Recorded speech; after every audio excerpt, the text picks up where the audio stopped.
Thank you very much for coming. I appreciate your interest and your enthusiasm, students and faculty. As you know, this is one of the lecture series that the college and the various departments have, and so we're very fortunate today to have Dr. Donald Winter talking to us. I should give you a little background about who's hosting this. This is hosted in addition to the Department of Naval Architecture, but also the Multidisciplinary Design Program, which talks about complexity and complex systems. And it's also the Naval Engineering Education Center, otherwise known as the NEEC, for you Monty Python fans. So many people have actually watched. All right, otherwise known as the NEEC. So there's a little. I'd like to. You have the brochure here, and of course you can read the extensive resume of Don. But what you perhaps don't recognize or realize is that Don did his PhD work here at the University of Michigan on North Campus, 3 doors down from where his current office is over in the NAMI building.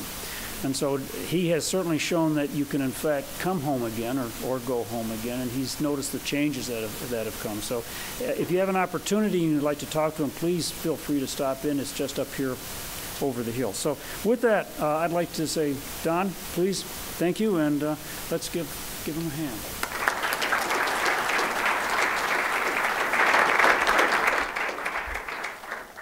Oh, thank you very much. I'm pleased to be here this afternoon, and I'm going to try to give you a little bit of a recap and a status report on where the National Academy of Engineering investigation of the Deepwater Horizon incident is at this point in time.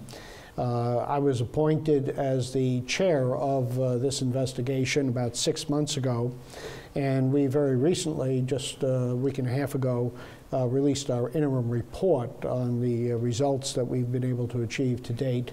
And this is probably as good a time as any to share some of these assessments with you.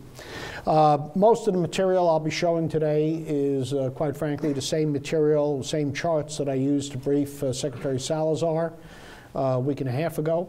I've added some introductory material here, recognizing that not everybody in the audience here is necessarily familiar with many aspects of petroleum engineering and petrophysics. And so I'll try to give you a little bit of a background here that I don't normally go through with some of the audiences in Washington. Our task, our activity, was commissioned by Secretary Salazar. Our charter is to really take a look at the causes of the Deepwater Horizon blowout, with the objective here of trying to identify recommendations for the future that might prevent a reoccurrence of this disaster. The committee that we formed consists of 15 individuals, about half of which are members of the National Academy, but with a very broad spectrum of experience that runs the gamut of everything from geophysics to organizational behavior. We're looking here at the blowout as more than just an issue of technical design or implementation aspects associated with the well, and looking at it from a much broader perspective, including organizational behavior, decision making, and as you will see here shortly, some of the engineering process issues that have come to light as we've conducted our investigation. One point I should make is that, as with all National Academy reports, if you're not familiar with the process, we do go through a peer review process. The comments that I'll be making today have all been subjected to that peer review process. And as such, this report and these observations represent the opinion of the National Academy and not just the opinion of myself or of the committee. Just as a little bit of a reference for those of you who may not be deeply immersed in the whole situation with the Macondo Well, this gives you a little bit of a view of where the well is. This is state of Louisiana here, the Mississippi Delta. You sometimes hear the phrase Mississippi Canyon. That is actually the designation that the Department of Interior uses for this particular area that is being leased for oil exploration. The specific location of the Macondo Well, which is the well that we're talking about here, is, depending upon your reference point, somewhere between 50 and 100 miles offshore. And that's a fairly significant factor, as we'll see later on. The water depths in this region run roughly 5,000 feet. So you've got roughly a mile of water underneath the keel. This is the Deepwater Horizon Rig, the rig that was actually involved in drilling this well. Just to give you a little bit of dimensional perspective, from the top here of the gantry down to the water is roughly 400 feet. 200 by 300 by 400 feet here, basically in dimension. This rig has been lost as a result of the blowout and the resulting fire that occurred. There is a sister vessel, the Deepwater Nautilus, that I've had the opportunity to go on board and survey. And these are very complex, very capable rigs. One point to be made is that these are dynamically positioned drilling rigs, which is to say that there is no hard connection between the rig and the ocean floor.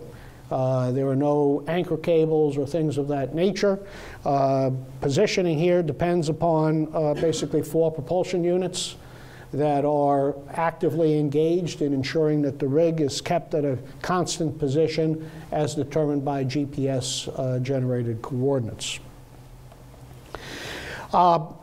I'm going to show a few charts that relate to the Macondo Well itself. One thing I need to warn you about is that these are dimensionally incorrect drawings. It is impossible to give you a dimensionally correct scaled drawing and have anybody see anything in this room. Just to give you a sense here, we're talking about the rig itself, the Deepwater Horizon Rig, roughly 400 feet high. We're talking about 5,000 feet of water here between the rig and the sea floor. Obviously not to the same scale. On the sea floor is what is known as the Blowout Preventer, or BOP. Much has been written about the Blowout Preventer. I'll show some pictures of it later on. But its inability to be able to seal off the well in the emergency that ensued has been the subject of a lot of debate, and quite frankly, it will continue to be subject of a debate, even though the Blowout Preventer has very recently been recovered and is currently at the Coast Guard facility in Michoud, Louisiana, undergoing forensic analyses. From the Blowout Preventer down to the depths of the well is an additional 13,000 feet of well. So we're talking here about a total depth, what's referred to as total depth, from the drilling rig all the way down to the bottom of over 18,000 feet. And also, to give you a little bit of a sense of some of those dimensions, at the very top here, the sea floor, the diameter of the well is roughly 3 feet in diameter. When you get down to the very bottom of the well, as you go through all of these different casings here, you're getting down to roughly 8.5 inches. So think about an 8.5 inch diameter drilling activity that's going on 18,000 feet from a dynamically positioned rig, and you get somewhat of a sense, if you will, of some of the challenges associated with conducting an operation of this nature. One other comment to be made, and I'm not going to go through the details of the well design. This is actually marked up of the well design that shows the as-built configuration. There are a series of casings that are actually put into the well. Each of these casings obviously has to be narrower, smaller than the other. This does several factors. First of all, it enables you to drill cost effectively. You can't go 36 inches in diameter all the way down to depth of 13,000 feet, total depth of 18,000 feet. And at the same time, you can't drill 8.5 inches in diameter that length into the formation. It also has a very important part here, this casing design, in terms of managing the pressures associated with the well. One thing that should be noted is that we're drilling through formation rock, which is porous. Even though people look at this as hard rock, it is important to note that it does have a degree of porosity. There are fluids within those porous zones. Those fluids include both brine areas as well as hydrocarbon-bearing areas. Managing that pressure as we drill through the formation is a critical part of being able to both successfully and safely implement a well of this nature. Now, one of the critical aspects as one drills down into the formation is to ensure that the pressure that comes from those fluids in those pores is balanced so that hydrocarbons or brine do not flow back into the well and create difficulties or safety issues while the well is being conducted. As the well is being conducted, we force mud, drilling, what's known as drilling mud, down the drill pipe. That is used both to lubricate and also extract the material that is drilled out, and that comes back up to the surface. The mud also is very critical in another aspect, which is to counterbalance the pore pressure, the pressure of the fluids in the rock that want to come back into this well and come straight up. If that occurs during the drilling operation, that can be very dangerous. So what one tries to do is one tries to ensure that the weight of the mud is adequate to provide a counterbalance to that pore pressure. Somewhat overbalanced is the preferred situation, so as to keep any hydrocarbons from leaking into the well during the drilling activity. One of the challenges here is that as one drills down in depth, the pore pressure increases with that depth. And so one has to keep on increasing the weight of the mud. And this drilling fluid, the mud, tends to be fairly dense material, and there are ways of adjusting the density and the weight of that material. And I'll just tell you that for most of the critical areas of the Macondo Well, we're talking about mud here with weights between 12 and a little over 14 pounds per gallon, which is about twice that of seawater. Now, you might ask, why don't we just go with very heavy mud all the time and just not worry about the problem? Well, the problem with that is that there's another parameter that one needs to watch, and that's called the fracture gradient. If one puts too high a pressure down into the well here, that pressure can actually fracture the formation here and create a loss of this mud, which would stop the drilling in total. There are occasions where people try to induce fractures. There's an active debate right now about the potential use of formation fracturing in New York in particular to enhance the extraction of natural gas from certain formations there. But let me assure you, in this well, there was a desire to avoid fracturing the formation. So basically, as one takes a look at the pore pressure and the fracture gradient, the frac gradient increasing with depth, one realizes that it's necessary to keep the mud weight in between these two parameters. Now the question is, how do you do that when you're dealing with a well that's 13,000 feet into the formation? And the answer is that you use casing. That casing, steel pipe basically, which is cemented into the formation at various locations, provides two capabilities. First of all, it provides a very good barrier to any leakage of hydrocarbons through the area that has been cased. And second of all, it enables one to use higher pressures down at the lower range here without running the risk of fracturing the rock at the shallower areas. Now, when one takes a look at the more detailed aspects of the Macondo Well as it was drilled, and we start taking a look at the depths here between roughly 17,700 feet and 18,200 feet, we see that the Macondo Well actually found 5 different major reservoir zones. The first of these is a brine zone at around 17,700 feet.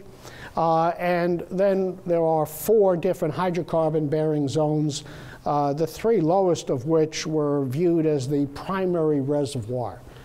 This was good hydrocarbon bearing zones that had the potential for significant extraction of hydrocarbons.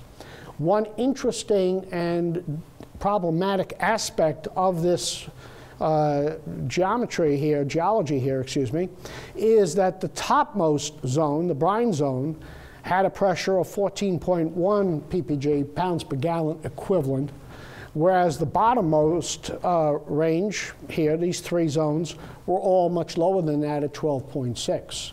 So one had a reversal here, an atypical situation where the lowest zones had lower pressure and therefore typically lower fracture gradients than the higher or shallower zone did, which creates a challenge in terms of maintaining the mud weight at an appropriate point. Furthermore, a decision was made to do the final cementing activity here to seal off this range all in one step.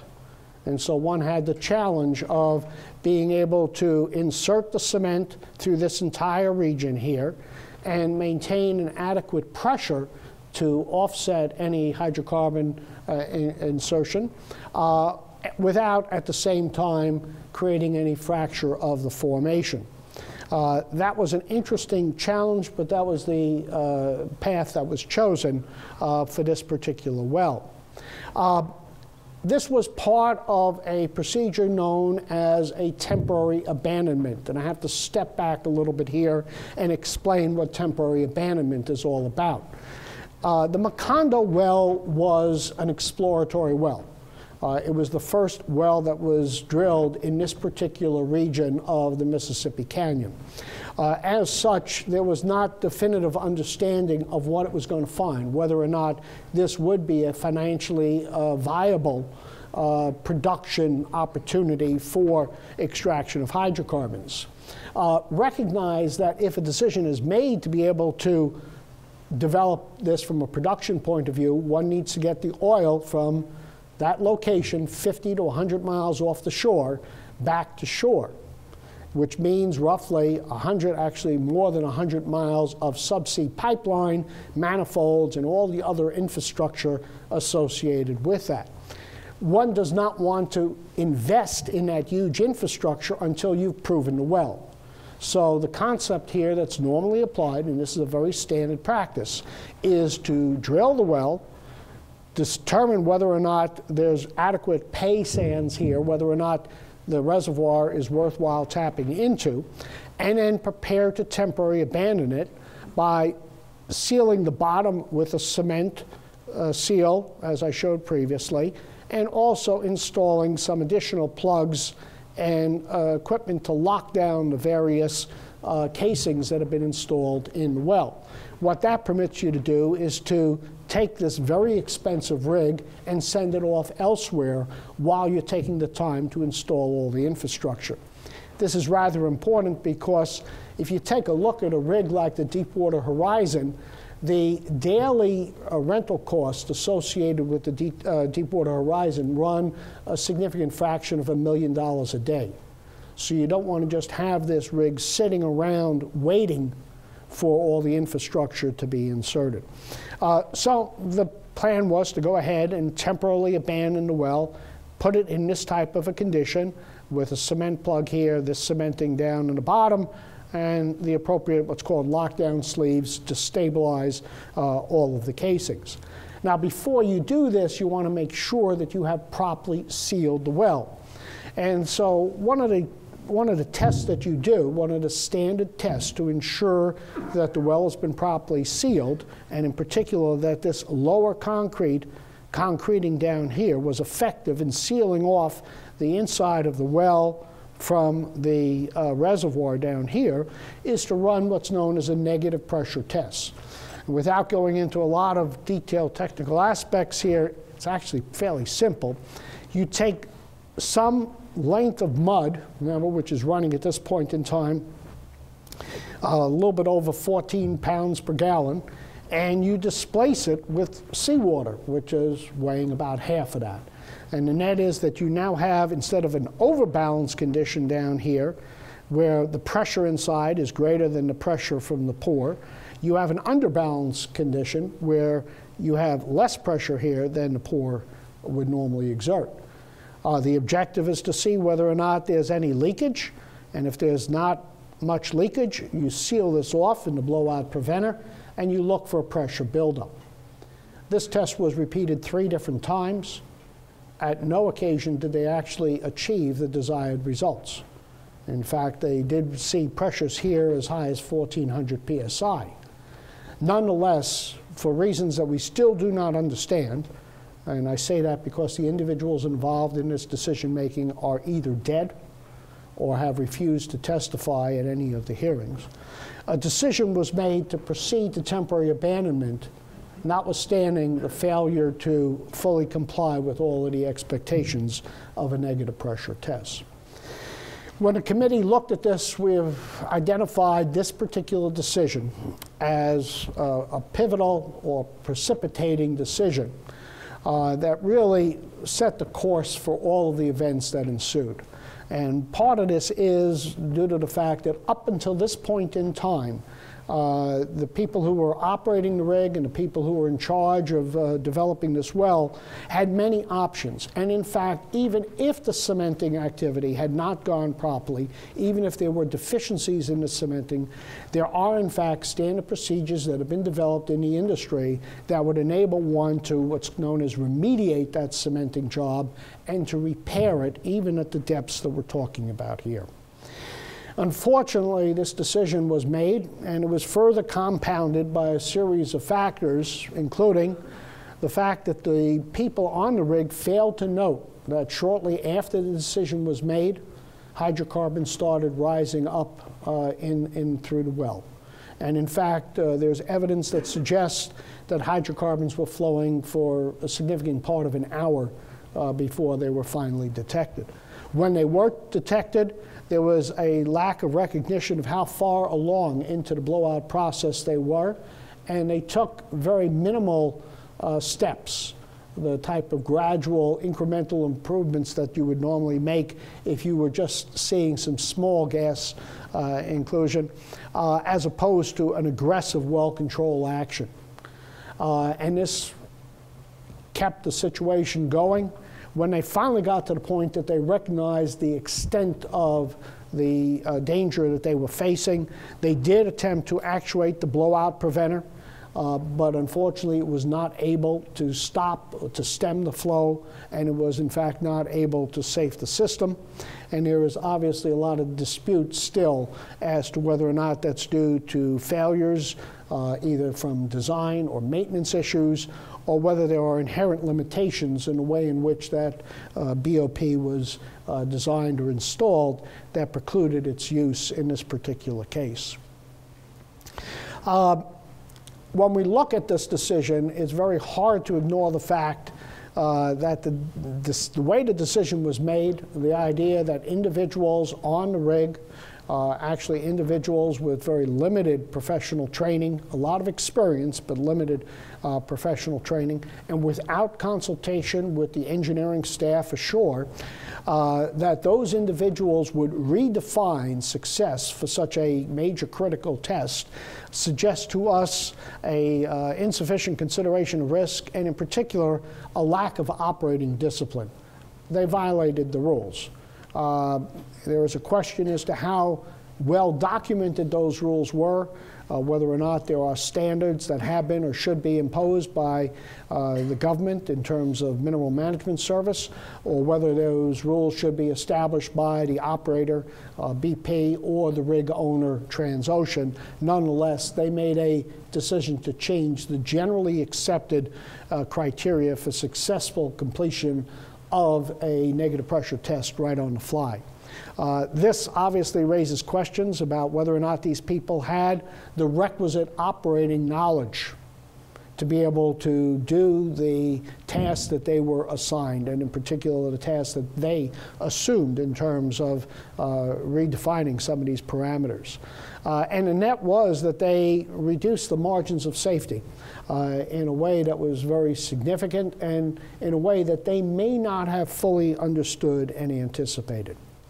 Now, it's important to note that this is, I've been talking about one very pivotal, very important decision, but it is not the only decision that we have had cause to question associated with the development of this well.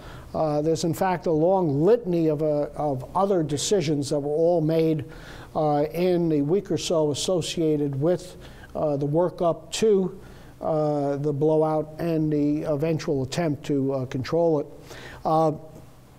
And all of these decisions look to us as being questionable and potentially contributing to the blowout that occurred on the 20th of April.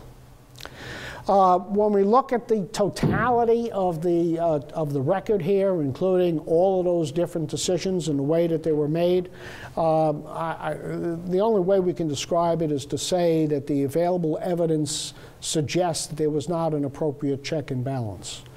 There was not a mechanism that we can find that anyone's been able to bring to us that says that at any point in time the cost and schedule issues associated with these individual decisions was appropriately balanced against the risk and safety implications of a given path that was chosen.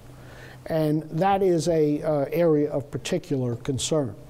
It is important to note, although it may be very obvious to many, that none of these decisions were identified or corrected by the management of the companies involved or by the regulatory environment, in particular the Mineral Management Service. There are a number of technical issues in addition to these engineering process decisions that are still under investigation. Perhaps foremost of these, at least in terms of the press attention that it's received of late, have to do with certain questions associated with the cementing process itself. One thing that should be noted is cementing at these depths in this type of a geometry is a very challenging task. The type of cement that's used is very unusual. The cement that was used here was actually a nitrified cement in which nitrogen was injected into the cement as it was inserted down into the well in the interest of minimizing the weight of the cement to avoid getting into an overbalanced situation which might be so high pressure that it would cause a fracturing of the formation, as we talked about earlier. A lot of questions as to whether or not the approach that was used, the actual formulation and the implementation of that formulation was appropriate, and it's being disputed by a number of different laboratories. And I will just say that we're still trying to take a look at what probably occurred here. Although some other organizations have been ready to say they know exactly what happened and why this is wrong, I will just say that at this point in time, the position of the National Academy is that we see many open issues that have to be resolved before we're in a position to make a definitive determination. Furthermore, one point that I've cautioned various government agencies, in particular the Secretary of Interior, is that we may never know for sure exactly what happened. Please recognize that we're talking about a cementing operation that occurred 18,000 feet beneath the surface of the water. And furthermore, in addition to the 13,000 feet of drill through the formation, a significant amount of concrete has subsequently been put in that well to seal it off and to ensure that there's no future leakage that ever comes from that well. The difficulties of being able to work down through that tremendous depth and layers of concrete to determine what occurred at the bottom is truly unfathomable, if you will, and we doubt that there will be a definitive determination of factors such as the cementing or, for that matter, the actual path of the hydrocarbon flow. The BOP, the blowout preventer, is a little bit different perspective here in the sense that the blowout preventer has been recovered from the bottom and, as I mentioned earlier, is currently under forensic evaluation. For those of you who have never seen a BOP, blowout preventer, and I imagine most of you have not, this is a photograph actually of the blowout preventer that was built by Cameron and used in this particular well. If you can't see it too well, there's 3 individuals over here that'll give you a little bit of a sense of scale and hopefully give you a perspective on this. Blowout preventers of this nature are designed to be able to seal off the well, be able to seal pressures 10, 15,000 psi. The components here are huge components, and it is all assembled in a very precision manner. In an emergency situation, the blowout preventer has, at this level, right about over here, what are known as blind shear rams. These are 2 rams work in opposition with each other. They're hydraulically driven, and they are designed to be able to cut through the casing, the drilling pipe, everything that exists in their way, and seal off the well. Now, when you do that, you do create a lot of difficulties in terms of future development to that well, but is intended as a last gasp way of sealing off a well and safing the system. Once that is done, the blowout preventer actually separates right at this point. You can kind of see a line of demarcation there.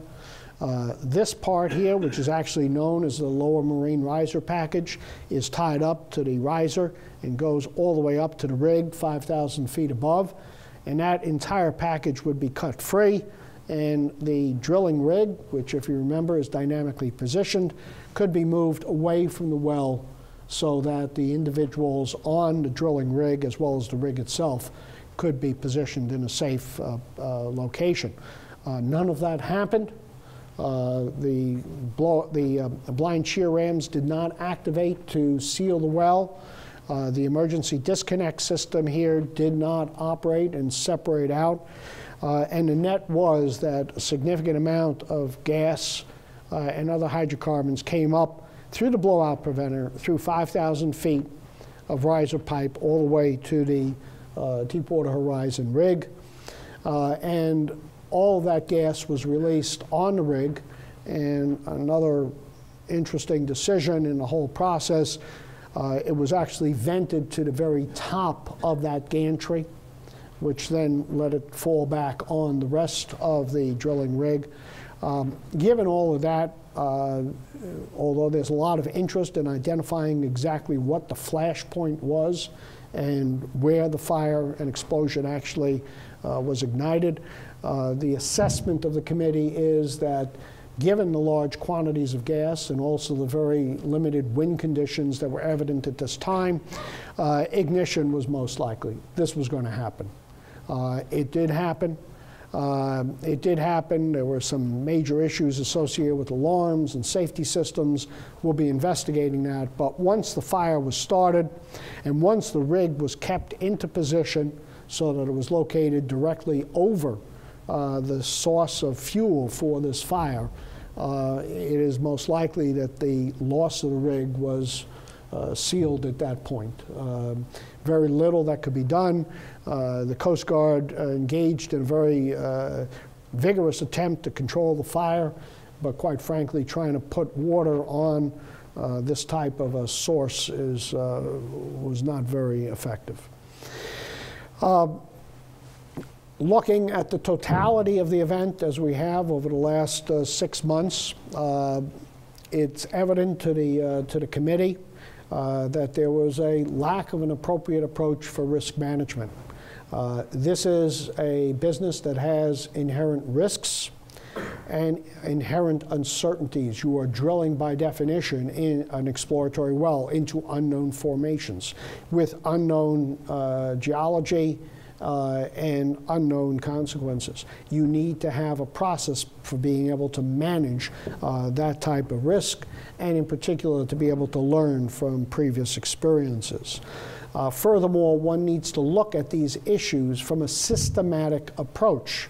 When we look back at those various, the 9 or 10 key decisions that we've identified here that all potentially contributed to the blowout, one of the things that is very evident is that these decisions taken in the aggregate look very different from those decisions taken by themselves.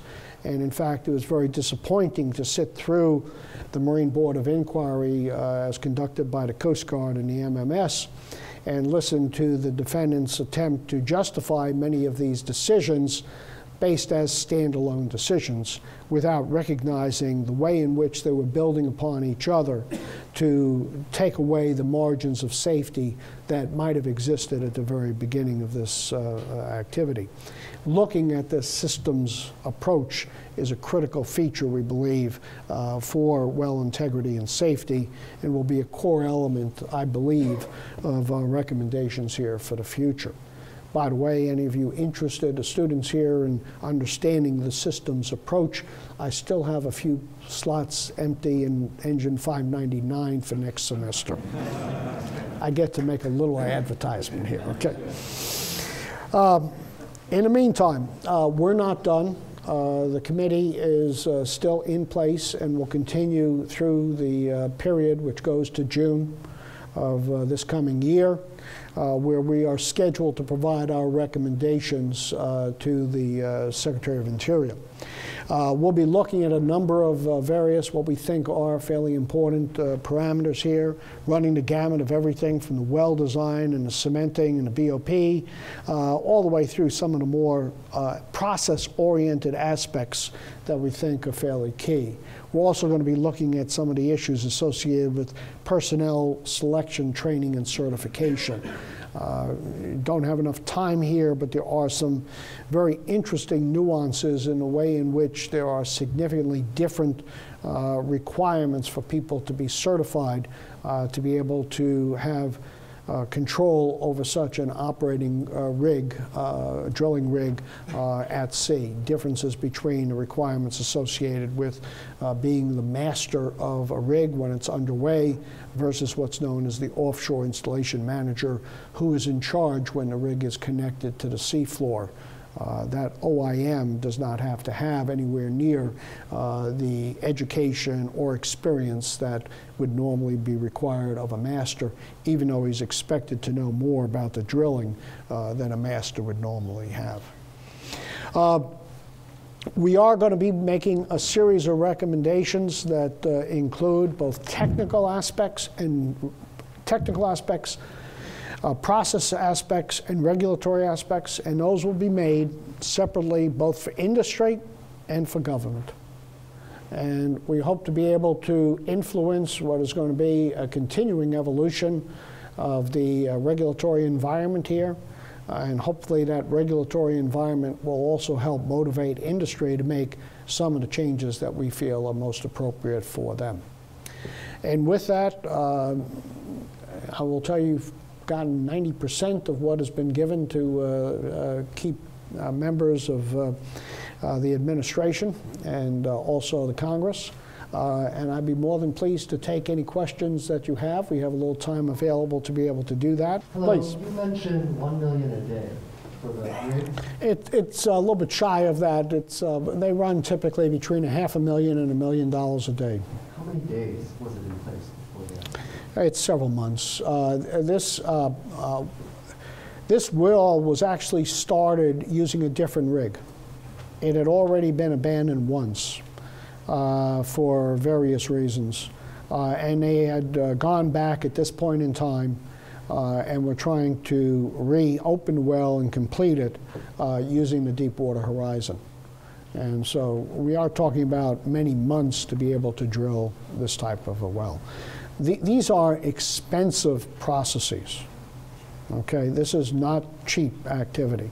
I asked just because I wonder how much pressure that was, the money to move the rig along. You said it was going to move somewhere, right? Well, the plan was to temporarily abandon the well, which would enable the rig itself to be freed up to conduct operations on other wells.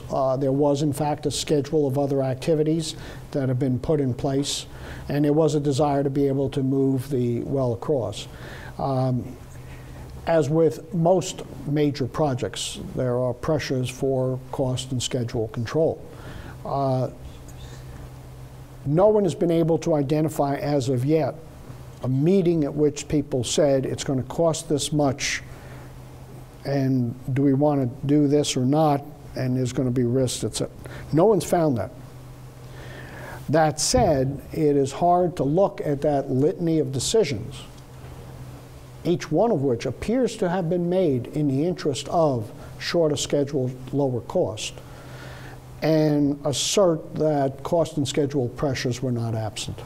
They may have been there implicitly as opposed to explicitly, but when we look at it from the total, the very fact that there was no explicit trade-off between cost and schedule and safety and risk is a problem, we believe.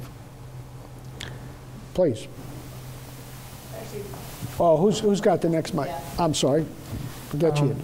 I thought your comments on the systems approach was really interesting. And given the shortcomings we've seen in formal safety assessment and some other related risk analysis in the marine industry to date, do you think we have sufficient tools right now to assess if we have an understanding of a really complicated system, such as a drilling operation, and to be sure that, if the expertise is scattered among multiple engineers, that somebody has somehow integrated it successfully? Or do you think we need to do more work in that area? Now, I think it's pretty evident that there are some major challenges to doing that in an appropriate way. I think they come both from the way in which regulations are imposed in the United States, and there are differences between the way we regulate and, for example, the way Norway regulates in the North Sea. We have what is known as a prescriptive approach to regulation. There's a lot of shall-dos. You do it this way. This is considered the best standard practice as defined by API, the American Petroleum Institute, and you have to do all of those different things. Unfortunately, that is a litany of individual descriptions of what to do, and it also tends to be retrospective in the sense that it's looking at the past, at what worked in the past, and what may or may not be applicable to the given well that you're dealing with. The approach that's used in Norway and the UK and many other areas is what's known as a safety case approach. And in this type of a system, it is incumbent upon the operator, the leaseholder, to come in and convince the regulator that the well will be safe. And in doing that, the operator has got to sum up all of these issues, get all of the information, bring it together, put it into that safety case, and make their argument. That does, by the way, require a much greater competency level, experience level on the part of the regulators than a more prescriptive approach where most of the regulators are, working the checkoff list as opposed to doing independent analyses.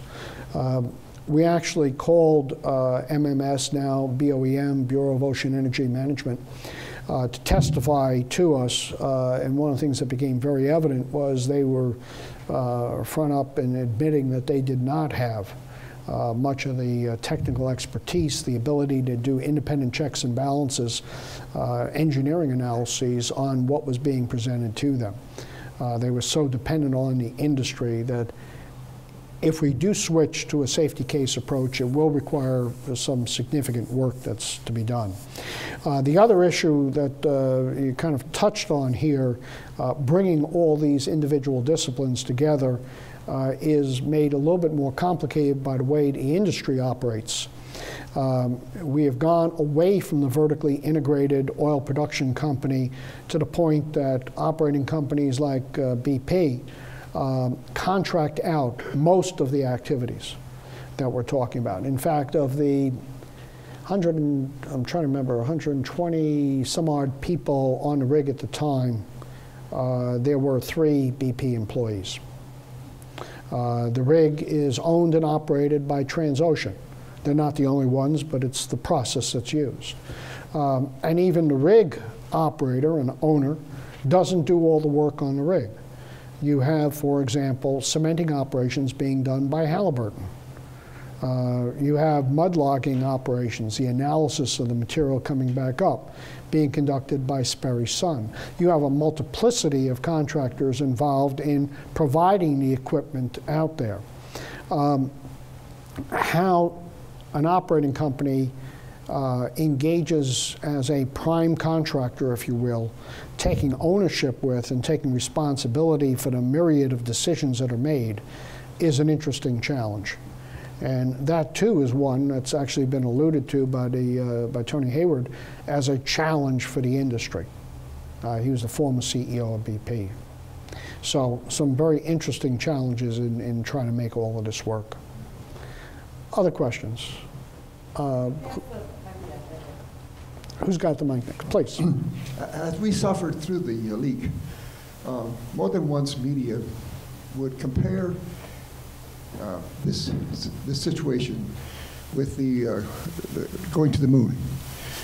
And so I've been in personal conversations where this was considered. Did your committee, overall have any insight in the relation between the science community and new frontiers and the risks, all of that? The big overview.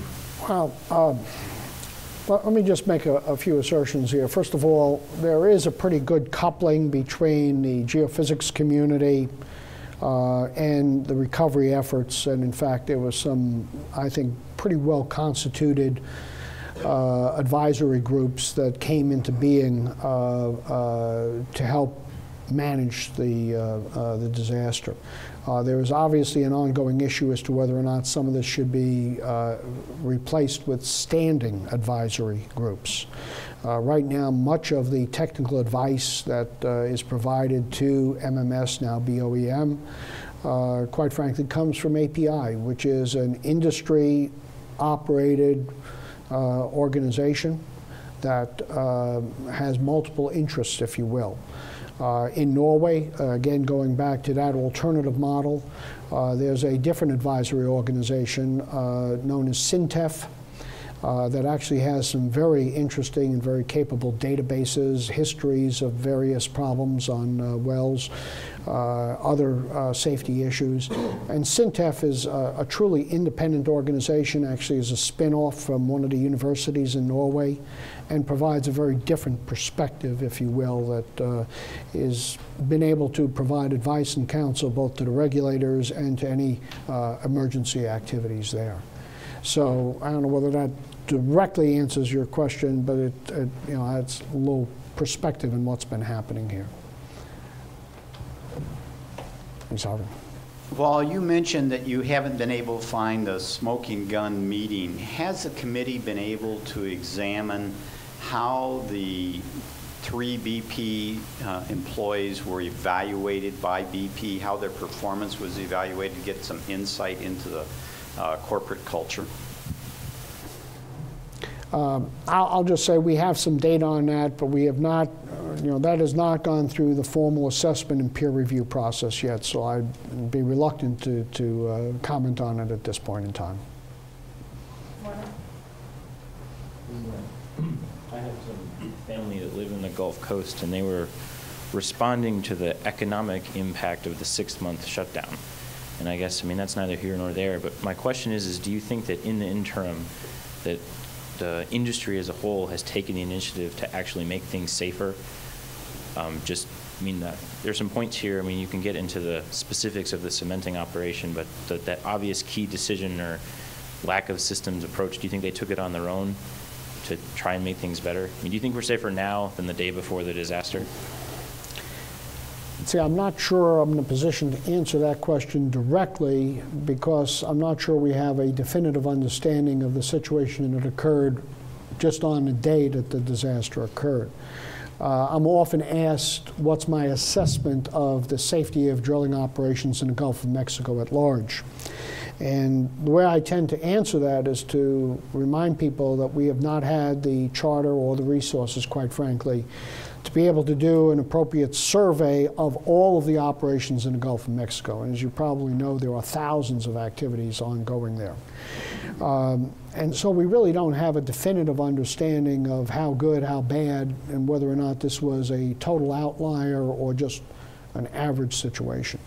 That said, I will tell you we have done a sampling of a few other activities to try to get a better understanding of the range of processes and procedures that have been used. And we do find a very significant difference between the way in which different companies operate there. I will also note that all of the companies involved here and all of the companies, I shouldn't say all, for the most part, the companies that operate in the Gulf of Mexico also operate in places like the North Sea, in Norwegian or British waters, and operate with safety case and other regulatory disciplines there. So this is not just a case of companies, this is also a case of different parts of companies and even down to different rigs. And to that point, I'll just note that we're still trying to understand the impact of the industry consolidation that's occurred here over the last several years, and trying at one point to get some data on differences between various Transocean owned and operated rigs. We were reminded that Transocean today is really the amalgam of a large number of other companies that have been bought up. So it's very hard to say this is the way Transocean does things or this is the way BP does things. You can be typically correct by saying this is the way this rig with that operator, this crew, and that leaseholder operates. But it's very, very hard to generalize. Please. So Don, I wonder if you could take off your hat as chair of this committee and put on your professor's hat, especially to the students out here and to your colleagues, and try to maybe speak to the bigger picture, the takeaway that you think the students in particular should take away from this particular experience. Well, I think that there are multiple takeaways here. I would say I would add two things here. First of all, engineering process and engineering discipline is critical. What we see here are many examples where that discipline, that process control fell apart and or wasn't employed, and we saw the consequences of it. And while I've had many people in the industry come back and say they couldn't believe these things would happen, I have to remind them that there are 11 dead men at this point in time that whose families can attest to the fact that it did happen. And so we can't forget that, and we can't forget the importance in situations like this of dealing with the management of those risks in an appropriate manner. The second issue is this is very complex stuff. It is fascinating to go aboard a drilling rig and see what's involved in building in drilling a well of this nature. This, by the way, is not, don't go and get the Red Adair John Wayne movie and think that it's anything like that. If you go into the driller's shack on a rig, modern rig, you'll see a couple of chairs there and a couple of joysticks. And the drillers literally sit there with a couple of joysticks that they're operating, not unlike your YRE or whatever operation.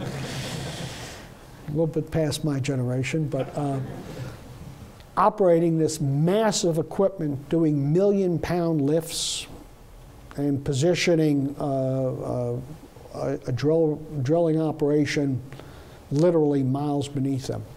And they're looking at data screens. It's a glass cockpit with tremendous displays of information. It's fascinating to see the technology that's been employed. The amount of undersea work that has to be done, the technology associated with the ROVs, the remotely operated vehicles, that go down, that service the blowout preventer. Trust me, you don't dive with scuba gear to 5,000 feet. It's all done with ROVs. The issues of being able to manage and watch this operation from a worldwide basis. I've been to operating centers, not at BP, but other companies, where you can go into their facility any day of the week, any hour of the day, and they will be watching drilling operations from the Gulf of Mexico to Russia, to the Middle East, to South China Sea, wherever. The data acquisition, data analysis, all of that is very challenging. This is a matter of putting together a very diverse set of technologies that, if it's done right, can provide for a very productive extraction of a very important resource, and if it's done wrong, can result in the type of disaster that we had here. And so those would be my two major takeaways, if I could. Professor, you mentioned that there was a previous rig, that this was restarting a well that had previously been drilled. Did that affect anything? Were there decisions that had been made in digging the first well that... I have to tell you, I'm not sure that we've identified anything associated with the change in rigs that's of import to this event. I stated that just because it was factual and part of the history here. I think perhaps the more important aspect is the fact that this was an exploratory well. That it was that the well had been the lease had been established and the well was being drilled based on seismic data that had been obtained, which provides some information about the formation and gave people the idea that there was possibly usable reservoir there.